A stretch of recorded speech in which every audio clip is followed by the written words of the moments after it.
The quick boom and the fact that no real rental store precedent existed meant that the industry developed a unique, complex, sloppy set of tiers and layers. What I mean by this is, it's kind of complicated.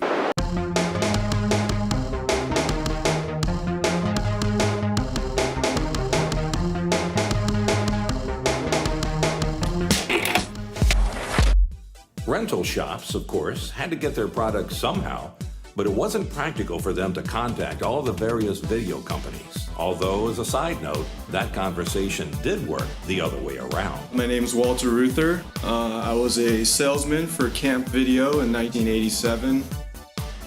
At Radon, I started with my main focus being telemarketing sales. I would either cold call what were then thousands of mom and pop video stores. It was a phone room, so we would call video stores. Let them know of our upcoming releases and see if there were any holes that they needed to fill. Basically try to get the Camp Video products in their store.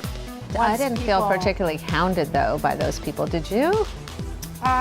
Sometimes.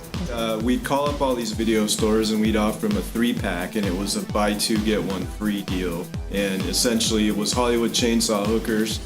And then you could throw in a title of your choice, like Gourmet Zombies, Chef from Hell, and then we'd always throw in The Psychic for free because that was our worst movie. But wholesalers, a standard part of most retail industries, fulfilled the need of easier acquisition of store stock. Back then, there were about 6 major wholesalers for VHS. There was Comtron, there was Ingram, Baker and Taylor, a bunch of them like that. Hold it right there.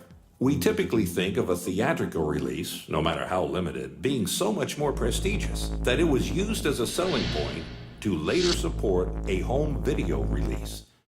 But there was one place where the theatrical release was merely a tool to catch the eye of the wholesaler, proving that the home video release really had become the ultimate end goal.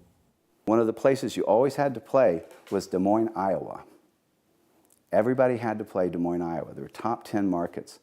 Like you would think it would be LA, it would be Chicago, it would be New York. Des Moines, Iowa. Because that was the hub. That was the hub for distribution. And if they saw your film playing in a theater. And it even became its own racket. So what happens in Des Moines, Iowa? You pay the theaters to play your film. They don't pay you. No matter how much that movie makes, they keep it.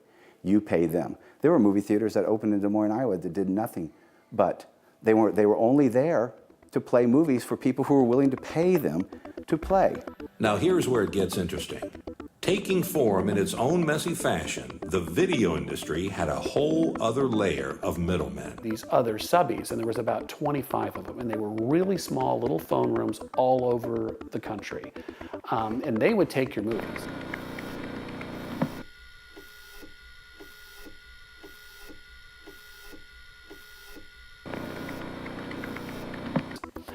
They would buy, it was one-way sale, and they would take anywhere from 50 to 100 pieces, 150, depending on the movie.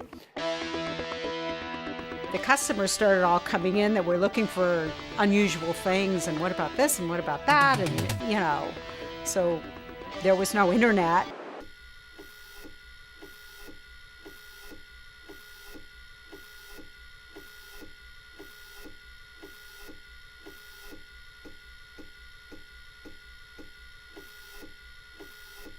We had a wish list of a lot of movies that we couldn't find anywhere, and even at that time there were movies that had been available for a short time and then Labels that went out of print. And so there were already these used tape brokers. Our used tape, Norman, Video Oyster was his company. He was a colorful character from what we could He had like a Hawaiian shirt business going, and we always wondered if he was really a drug dealer. We would call him, we're looking for this Japanese import of El Topo or something. We would pay sometimes, you know, $150, and he would find it. The regional van guys got in between the video store and the wholesalers.